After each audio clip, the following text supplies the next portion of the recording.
Good morning, আমি বিপ্লব, MM travels ব্লগসের host. আমরা সুন্দরবনে ঘুরছি, আজকে সেকেন্ড দিন। আমরা আমাদের যেখানে রয়েছি সেখান থেকে উঠলাম, উঠে এবার ব্রেকফাস্ট করতে যাচ্ছি। এখানে সবাই সাইট সিন করতে আসে, সব যাচ্ছে সাইট সিন করে। আমরা ব্রেকফাস্ট করে একটু পাখিরালার দিকে যাব, গোসাবা যাব, একটু ঘুরে আসবো। ওখানে আরও কয়েকটা স্পট আছে, সেগুলো দেখবো, আপনাদেরকেও দেখাবো। এখন ব্রেকফাস্ট করতে এসেছি সকালবেলা সবাই মিলে। তা আজকে যেহেতু শনিবার, আমরা তো নিরামিষ খাবো, তার জন্য আমাদের আজকে আছে লুচি আর ছোলার ডাল, তার সাথে মিষ্টি, কলা আর ব্রেডও নিয়েছিলাম 1 প্লেট বাটার দিয়ে। তার সাথে আছে ডিম, আছে ডিমটা আজকে খাবো না বলে ওখানে আছে অনেকগুলো ডিম। তারপরে ছেলে ডিমের পোচ খাবে, কেউ অমলেট খাবে। এইভাবেই ব্রেকফাস্টগুলো হচ্ছে, কিন্তু প্রত্যেকের কলা আর এগুলো মিষ্টিটা মাস্ট, কমপ্লিমেন্টারি ব্রেকফাস্ট। কিন্তু এটা আমার ছেলেটাও আবার চা এসছে, চা দিয়ে গেল, এটাও কমপ্লিমেন্টারি আছে। একদমই তাই। এই স্নান টান করে ব্রেকফাস্ট করে সব বেরোচ্ছি, বেরিয়ে যাচ্ছি, পাখিরালয় যাব। ওখান থেকে অটো বা ম্যাজিক গাড়ি নিয়ে কিছু ঘুরবো, ঘুরে টুরে আবার আমরা রিটার্ন করব। ওখানকার সাইট সিন করে আবার আসবো এখানে। দেখুন সেই জার্নি। এই বোট এসে গেছে আমাদের, দেখুন এই বোটটা আসছে। এই বোটে করে আমাদেরকে পাখিরালয় নামিয়ে দেবে। আবার আমরা যখন ফিরবো আবার এই বোট আমাদেরকে এখানে নামিয়ে দেবে। আমাদের চার্জ পড়বে 600 টাকা পাখিরালয়ের দিকে। ওইখান থেকে অটো কিংবা কিছু একটা ধরে কয়েকটা সাইট সিন যদিও আমাদের দেখা, তবুও আমরা আরেকবার দেখবো। দেখবেন খুব ভালো লাগবে, অনেক মানে সুন্দর সুন্দর সাইট সিন দেখবো, বেশ অজানা জায়গা, আমরা সেগুলোকে এক্সপ্লোর করব, ওইগুলো দেখবেন। আর সবাই তো জানা জায়গায় বারবার দেখে, আমাদের সাথে এবার চলুন একটু অজানা জায়গায় যাব।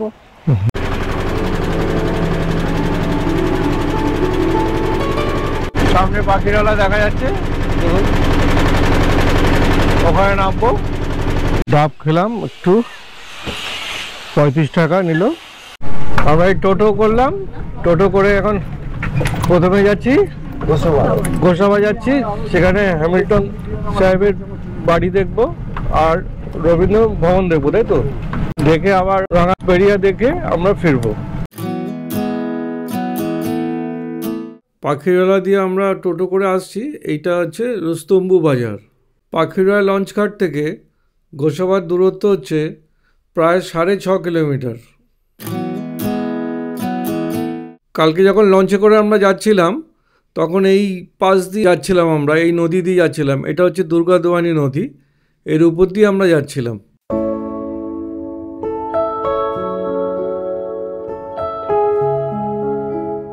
বিয়াকন bungalow, Gosaba, south 24 Pargana. Ticket 5 টাকা। 1932 সালে রবীন্দ্রনাথ ঠাকুর এখানে এসেছিলেন, তো আজকে ওনার স্মৃতি রক্ষার্থেই এখানে বাংলো করা হয়েছে, সেটাই দেখতে আমরা এসেছি। আর এখানে মাত্র উনি 3 দিন ছিলেন রবীন্দ্রনাথ ঠাকুর। এত বড় একটা মূর্তি দেখছেন, এনার এখানে এই মূর্তিটার শিল্পী হচ্ছে অসিত সাই, ওনার নামই লেখা আছে। আর কত সুন্দর দেখুন, ওনার একটা মূর্তি তৈরি করেছে, স্ট্যাচু। কিছুই নেই, কিচ্ছু নেই, ফাঁকা। এমনি জাস্ট একটা বাংলোটা উনি ছিল, এটুকুই আছে, আর কিচ্ছু নেই। এখানে সব আদিবাসী, তারা সব মানে রাত্রিবেলা না যখন আলো পড়বে তখন এত সুন্দর দেখতে লাগবে, দিনের বেলা তো এত সুন্দর দেখতে লাগছে, মানে পারফেক্ট ফটোগ্রাফি করার জায়গা। কি সুন্দর, সব সাঁওতালি, পুরো ফ্যামিলি সাঁওতালি ডান্স। এখানে আছে ওই যে ছোটদের জন্য সে কি বলে ঘোড়া, যারা ঘোড়ে, স্লাইডার, একটা সুন্দর বুদ্ধা মূর্তি গোল্ডেন কালারের। এই ঠিক এর বাইরেটাই হচ্ছে ওয়েলকাম করছে, বাইরে হচ্ছে, এটা হচ্ছে লঞ্চ ঘাট। দেখুন এটা লঞ্চ ঘাট, গোসাবার লঞ্চ ঘাট। অনেকগুলো আছে লঞ্চ ঘাট, এটা একটা তার মধ্যে একটা লঞ্চ ঘাট।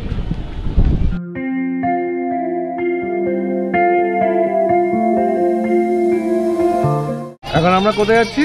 আমরা আরেকটার সামনে বাংলো আছে। কি বাংলোর নাম? হ্যামিল্টন নাকি? Hamilton bungalow. হ্যাঁ, ওই জায়গায় ওই স্পটে যাচ্ছি, গিয়ে তারপর ওখানে আবার দেখাবো। বিশাল বড় মার্কেট কিন্তু গোসাবা মার্কেটটা। আর পানি ফলগুলো দেখে আমার কি লোভ লাগছিল, পুরো তাজা। পানি ফল সব আছে, দেখে তো অবাক হয়ে যাচ্ছে। এটা হচ্ছে ড্যানিয়েল হ্যামিল্টন সাহেবের বাংলো, মানে সবাই তো এটাই বলে, তো ওটা দেখতেই যাচ্ছি। পাশে দেখুন একটা পুকুর আছে, জলটা কি কালো, অসম্ভব কালো, কেন কালো জানি না, শুধু একটা বাংলোই দাঁড়িয়ে আছে, ওইটা দেখার জন্য সবাই যাচ্ছি আমরা। উনি বিজনেসম্যান ছিলেন, এখানে সুন্দরবনে বিজনেস করতে এসেছিলেন, তো আজ পর্যন্ত ওনার বাংলোটা এইভাবেই রয়ে গেছে, স্মৃতিসৌধ হিসাবেই রয়ে গেছে। সবাই এটাকে হ্যামিল্টন সাহেবের বাংলো বলে। 1902 সাল থেকে 1939 সাল পর্যন্ত হ্যামিল্টন সাহেব এই বাংলোতে ছিলেন। তখন উনি সমবায় ব্যাংক চালু করেছিল সমস্ত গরিব মানুষদের সঙ্গে নিয়ে।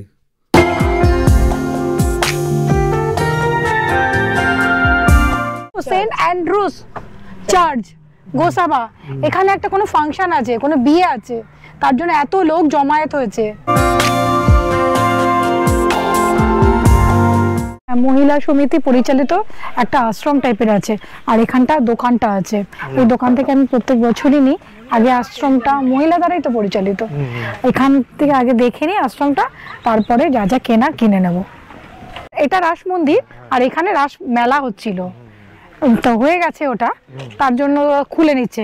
আগের বার কিন্তু দেখেছিলাম, মনে আছে রাসমেলাটা? এটা হচ্ছে Tagore society of rural development মহিলা প্রশিক্ষণ কেন্দ্র। ভেতরে সে মধু তৈরি হওয়া থেকে কাপড় তৈরি হওয়া থেকে দেখবেন সবকিছুই হয়। বলছে নাকি এখন একটু পরে খুলবে যাওয়ার সময়। সব কাপড়গুলো সব ডাই করে করে সব জড়ো করে রেখেছে, সব ডাই করে রেখেছে, এই যে সব ডাই করে কালার, হ্যাঁ সব কালার হচ্ছে ডাই করে রেখেছে, দেখুন। তো আমাদের এখানে বেডশিট থেকে শুরু করে শাড়ি সমস্ত জিনিসই তৈরি হয়। তো থানগুলো শুধু কলকাতা থেকে কিনে নিয়ে আসা হয়, বড়বাজার থেকে, বাকি সমস্ত কাজ এখানেই করা হয়।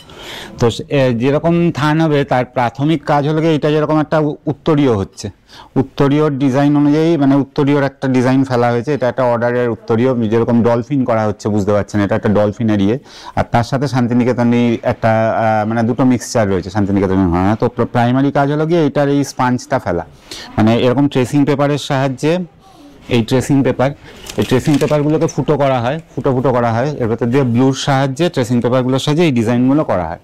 এই হ্যারিকেনগুলো দেখছেন, হ্যারিকেনগুলো এখানে মেনলি ব্যবহার করা হয় হলো মোমটাকে গলানোর জন্য, আর এর ওপরে যেটা রয়েছে সেটা মোম। এখানে আমরা মধু মোম ব্যবহার করি, আমরা যে ধরনের মোম দেখি বাইরে সেটা না, মধু সংগ্রহ করতে গিয়ে যে বাকি মোমটা থাকে সেই মোমটা দিয়ে এটা আঁকাটা হয়, মেনলি মধু মোম দিয়ে আঁকা হয়, এটা মোম। তো মোমটা গলানোর কাজে হ্যারিকেনটা ব্যবহার করা হয়। তারপরে ওনারা এই হাতে তুলির সাহায্যে এগুলোকে মোম দিয়ে আঁকছেন, এই যে তুলির সাহায্যে মানে মোম দিয়ে আঁকবেন। মোম এখানে মেনলি ব্যবহার করা হলে ঢাকার কাজে, মানে ধরুন সাদার উপরে উনি আঁকছেন সাদাটাকে রাখার জন্য, এরপরে কালার করা হবে। এখানে দেখুন প্রথম কালারটা করা হয়েছে, এখানে মোম দিয়ে প্রথমে আঁকা হয়েছে, ধরে দেখুন মোম আছে তো, মোম বুঝতে পারছেন তো, এটা মোম দিয়ে আঁকা হয়েছে, এটা মোম দিয়ে আঁকা হয়েছে। এরপরে এটাকে ব্লু কালার করা হয়েছে, তারপরে ব্লুটাকে রাখার জন্য আবার ব্লুর ওপরে ওনারা আঁকবেন, মানে ব্লুটাকে রাখার জন্য এরকমভাবে লাইট কালার থেকে ডিপ কালার টোটাল জিনিসটা আঁকা হবে। এটা প্রথমে যে হোয়াইট পোর্শনটা, সেই হোয়াইটের যে পোর্শনগুলো দেখছেন, হোয়াইট পোর্শনটা মোম দিয়ে আঁকা হয়েছে। তারপরে এখানে এই ইয়েলো কালারটা করা হয়েছে, আবার ইয়েলোটাকে রাখার জন্য দেখুন এখানে এই যে ইয়েলোটাকে রাখার জন্য এখানে আবার ইয়েলো দিয়ে মোম দিয়ে আঁকা হবে। তারপরে সবার লাস্টে রেড কালারটা করা হবে। এই তো মোম যেটা আঁকাটা বলছিলাম, হোয়াইটের ওপরে আঁকছে, এই যে উনি হোয়াইটের ওপরে, যেটা হোয়াইটটাকে রাখার জন্য হোয়াইটের ওপরে প্রথমে আঁকছেন, এরপরে কালার যেরকম করা হবে যা দেখালাম সেটা। এইটাই আমাদের তাঁত বিভাগ, এটা আমাদের এটা কোনো পাওয়ার লুম নেই, পুরোটাই হ্যান্ডলুম। তো আমরা শুধু সুতো এখানে উৎপাদন হয় না, কোথাও রেশমের চাষ হয় না, তাই সুতোটা আমরা শুধু কলকাতা থেকে কিনে নিয়ে আসি, এরকম সাদা সুতো, সুতো কিনে নিয়ে আসা হয়। তারপরে অ্যাকর্ডিং টু ডিজাইন এগুলোকে কালার করা হয়, যেরকম দেখছেন এইখানে এরকম সবুজ কালার করা হয়েছে, এইটা যেরকম যে জিনিসটা হবে সেরকম কালার করা হবে। তারপরে এইখানে এই গান্ধীজির চরকার সিস্টেমে ওইখানে দেখুন গোল মতো রয়েছে, আর এইটার সাহায্যে সুতোগুলোকে প্রত্যেকটা সুতোকে আলাদা করা হয়, আলাদা করে এরকম একটা ববিন বা রিল করা হয়, এটাকে বলে ববিন করা। এরকম প্রত্যেকটা আলাদা আলাদা রিল করা হয়, এরকম আলাদা আলাদা রিল করা হয় কালার করার পরে, সুতোগুলোকে আলাদা আলাদা করার জন্য। এখানে মানে জট বেঁধে আছে যেরকম, সেই জটটাকে কাটানোর জন্য এগুলোকে সুতোগুলোকে ওই গান্ধীজির চরকার সিস্টেমে ঘুরিয়ে ঘুরিয়ে রিল করা হয়। রিলগুলো তারপরে চলে আসে এইখানে, এই জায়গাটায় চলে আসে, এটা যদি শেষ হয়ে গেল, এই জায়গাটায় চলে আসে, এই যেরকম সাদা নীল এরকম সাজানো রয়েছে। এবং এইখানে এইটার সাহায্যে এইখানটায় চলে আসে পুরো সুতোগুলো, এইটাকে ঘুরিয়ে ঘুরিয়ে সুতোগুলোকে স্ট্রেট করা হয়, এটাকে পুরো হাতের সাহায্যে ঘুরিয়ে ঘুরিয়ে সুতোগুলোকে স্ট্রেট করা হয়। তারপরে এটা চলে আসে হলো এই তাপে, এই যে যেরকম স্ট্রেট হয়ে রয়েছে তাপে, ওটা খেসের বেডশিট। এইটা যেরকম তৈরি হচ্ছে আপনার তাঁতের চাদর, এর উপরে আবার বাটিক হবে। এখানে আপনি র মেটেরিয়াল আর তৈরি জিনিসটা ওইদিকে হাত দিয়ে দেখতে পাবেন, আর র মেটেরিয়াল এইটা, এই দুটোই মানে তৈরি জিনিস আর র মেটেরিয়াল দুটোই দেখতে পাবেন। এইখানে এছাড়াও এই খেস তৈরি হচ্ছে, খেসটা হলো গিয়ে একদিকে কাপড় দিয়ে বোনা হয় আর একদিকে হলো গিয়ে সুতো দিয়ে বোনা হয়। এটা খেসের জিনিসটা, এটা একদিকে কাপড় আর একদিকে সুতো। এটা যেরকম কাপড়, দেখুন কাপড়গুলোকে ছিঁড়ে ছিঁড়ে এরকম ভাবে করা হয়েছে, এইটা একদিকে বোনা হবে এবং আরেকদিকে এই সুতোটা থাকবে, এরকম ভাবে এটা বোনা হয়। এটা অনেকে শতরঞ্জি বা ফ্লোর ম্যাট হিসাবে অনেকে ব্যবহার করে। এবং দুটো হাত দুটো পা কনস্ট্যান্টলি চলছে।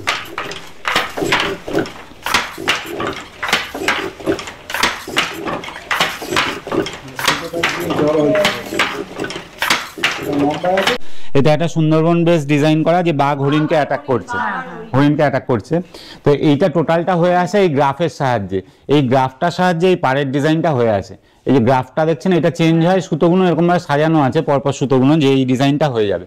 এইখানে গ্রাফটা চেঞ্জ হবে, সুতোটার ডিজাইনটা চলে আসবে সুতোর ডিজাইন অনুযায়ী। ওইদিকে তাঁতের ওইদিকে গামছা তোয়ালে সব বোনা হচ্ছে ওই দিকটা। গামছা हो गया, ये फिनिश फ्रूट्स है, आप ये पकड़ कर देख सकते हैं, और प्योर कॉटन का है, कोई मिक्सिंग नहीं है। এটা পুরো পালিশ করা হয়েছে, পালিশ করার পরে এটা আপনারা ধরে বুঝতে পারবেন না যে এটা কাপড়, এই জায়গাগুলো ধরলে বুঝতে পারবেন কাপড়। এটা একটা কালার করা হয়েছে, ও ইয়েলো কালারটা করা হয়েছে, ইয়েলো কালারের উপরে এই মোম দিয়ে পালিশ করা হয়েছে। মোম দিয়ে পালিশ করার পরে এবার এটাকে ভাঙা হবে, ভেঙে ওই রেড বা অন্যান্য যে ডিপ কালার হবে, মানে ইয়েলোর থেকে যেটা ডিপেস্ট কালার, হ্যাঁ হ্যাঁ এই এরকমই অনেকটা ব্যাপার। তারপরে কালারে ডিপ করা হবে ওইখানে, তারপরে গরম জলে ধোয়া হবে। ওই জায়গাটা গরম জলের জায়গাটাও দেখে বুঝবেন যে গরম জলে এখানে ধোয়া হয়। আসুন দেখাচ্ছি, এখানে কালার করা হচ্ছে, এই জায়গাটায় ধোয়া হয় গরম জলে, এই জায়গাটা এখানে দেখুন মোমগুলো শক্ত হয়ে আছে, এই মোমগুলো এখানে শক্ত হয়ে আছে, গরম জলে ধোয়ার পর মোমটা উপরের দিকে এসে মোমটা শক্ত হয়ে আছে এখানে। তো আপনারা যে সুন্দরবন দেখছেন, এই সুন্দরবন আর 30 বছর আগের সুন্দরবন একরকম ছিল না। সুন্দরবনের যাকে ভগবান বলা হয়, উনি হলেন পদ্মশ্রী তুষার কাঞ্জিলাল। উনি এখানে 1976 সালে এসেছিলেন শিক্ষকতা সূত্র ধরে। তো তখনকার দিনে যে প্রবলেমগুলো ছিল উনি এক একটা করে আইডেন্টিফাই করার চেষ্টা করেন এবং সেগুলোকে সলভ করার চেষ্টা করেন। তো তখনকার দিনের যেটা প্রাথমিক প্রবলেম ছিল সেটা হলো গিয়ে এক ফসলি জমি, মানে যে ক্ষেত মে এক বারই ফসল উগতা হয়, ও প্রাইমারি প্রবলেম। আচ্ছা, তো উনি সেইটা প্রবলেমটা দূর করার জন্য এখানে পাশে তেগস সোসাইটির মাধ্যমে একটা সয়েল টেস্টিং ল্যাব বা মাটি পরীক্ষা কেন্দ্র প্রতিষ্ঠা করেন।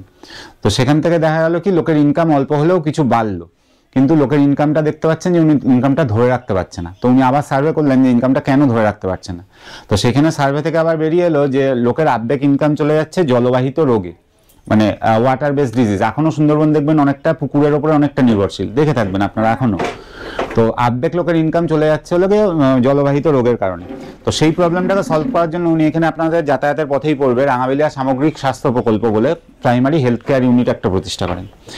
এছাড়া তখনকার দিনে মানুষের আরও যেসব প্রবলেম ছিল, যে ম্যাক্সিমাম লোকের অল্টারনেটিভ মানে ইনকামের কোনো সোর্স ছিল না। তো অল্টারনেটিভ ইনকামের জন্য উনি কিছু কিছু পদক্ষেপ গ্রহণ করেন। তার ভেতরে একটা প্রাইমারি পদক্ষেপ ছিল একটা ভেটেরিনারি সেকশন। ভেটেরিনারি সেকশনে কী হতো, ছোট ছোট মুরগির বাচ্চা, ছাগলের বাচ্চা, গরু, এগুলো সব এখানে প্রোভাইড করা হতো গ্রামবাসীদের, এবং তাদের পরিচর্যা, যে ভেটেরিনারি একটা ডাক্তারখানা, ভেটেরিনারি যে ধরনের ওষুধ প্রোভাইড করা হয় এখনও সেগুলো চলছে। আপনি যাতায়াতের পথেই পড়বেন, দেখবেন অ্যানিম্যাল হাজবেন্ডারি বলে লেখা আছে যাতায়াতের পথে। তো ওইটা প্রতিষ্ঠা করেন। তখনকার দিনে সেখান থেকে মানে মুরগির বাচ্চা এইসব দেওয়া হতো এবং সেগুলোকে প্রতিপালনও করা হতো, মানে সেগুলোর প্রতিষেধক কী রয়েছে, টিকা কী রয়েছে সেগুলো দেওয়া হতো, এখনও হয়।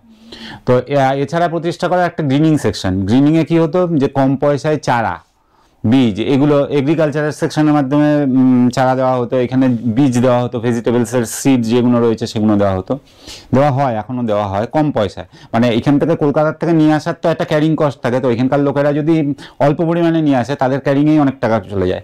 এনারা কী করতো, বাল্ক পরিমাণে আনতো, কিন্তু প্রফিটটা একদম না, যতটুকু না রাখলে নয় সেটুকু রেখে লোকেদের কাছে বিতরণ করতো। ওনার স্ত্রী ছিলেন বীণা কাঞ্জিলাল। তো এই মহিলা সমিতির প্রতিষ্ঠাতা বীণা কাঞ্জিলাল মহাশয়া। ওনার একটা ধারণা ছিল যে যদি মেয়েরা ঘরের থেকে বাইরে না বেরোয় তাহলে সমাজের সামগ্রিক উন্নয়ন সম্ভব হবে না। তো তখনকার দিনে ঘর থেকে বের করাই খুব মুশকিল ছিল, মানে 1976-77 সালে ঘর থেকে বের করাই অনেক মুশকিল ছিল। তো উনি কিছু মহিলাকে যুক্ত করে এখানে কোঅপারেটিভের মাধ্যমে যুক্ত করে সবার প্রথমে টেলারিং সেকশনটা চালু হয় এখানে, তারপরে আস্তে আস্তে তাঁত আসে, তারপরে সবার লাস্টে বাটিক আসে। এখনও আমরা প্রত্যেক সময় এটা ট্রেনিংও কিছু না কিছু ট্রেনিং হয় এখানে। তো কিছুদিন আগে টেলারিংয়ের ট্রেনিং হয়েছিল, তার আগে একটা জুটের ট্রেনিং হয়েছিল, মানে জুটের যে মেটেরিয়ালগুলো হয় জুটের, সেই ট্রেনিং হয়েছে। কাঁথা স্টিচের ট্রেনিং হয়েছে। এছাড়া হয়েছে হলো কি আপনার লেদারের জিনিসের ট্রেনিং হয়েছে। তো বিভিন্ন সময় আমরা বিভিন্ন ট্রেনিং দিয়ে আরও আপগ্রেডেড হওয়ার চেষ্টা করছি। তো এইখানে যেসব মহিলারা দেখছেন কাজ করছে, এরাই এখানকার মালিক, মানে এরা প্রত্যেকে এক একটা শেয়ার হোল্ডার। এরা প্রত্যেকটা জিনিস তৈরির উপরে একটা মজুরি পায়, এছাড়া বছরের শেষে যদি লাভ হয় তাহলে একটা ডিভিডেন্ড পায়। তো আপনারা এখন সুন্দরবন জানেন যে বন্যা প্রবণ এলাকা, তো আপনারা এখন যেখানে দাঁড়িয়ে আছেন বন্যার সময় সেই জায়গাটাও ডুবে যায়, মানে এই জায়গাটাও জল উঠে গেছিল গতবার বন্যায়।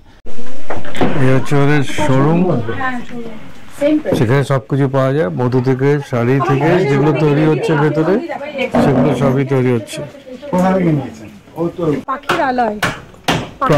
এখানে এসে গেছি আমরা, এবার আমরা বোটে উঠছি।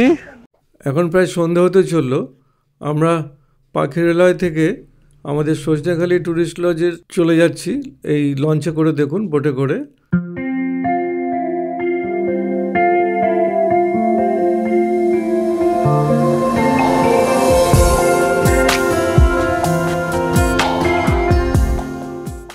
আজকে আমাদের শনিবার, সব আমরা ফুলকপির পাকোড়া খাচ্ছি, পুরো ভেজ। হ্যাঁ, ভিডিওটা আগে দেখানো হয়নি আপনাদের। আর চা আসছে, চা খাবো। আর আজকে দুপুরবেলা এই বিকালে 4টে সাড়ে 4টার সময় লাঞ্চ করলাম। কি করলে? মুগ ডাল, বেগুন ভাজা, ঝুড়ো আলু ভাজা, আলু ফুলকপির ডালনা, সবাই খেলো, মাছের ঝোল, চাটনি ছিল, আর ডিম সেদ্ধ, আর খেলো কাতলা কালিয়া। পরবর্তী ভিডিওতে আপনাদেরকে দেখাবো সুন্দরবনের লঞ্চে করে গিয়ে যে সমস্ত স্পটগুলো আছে সেগুলো কালকে আমরা দেখব। আর আজকের মতো এখানেই আমরা ভিডিওটা শেষ করছি। আশা করি আপনারা ভালো থাকবেন, সুস্থ থাকবেন, আর আমাদের সমস্ত ভিডিওগুলো দেখতে থাকবেন। নমস্কার।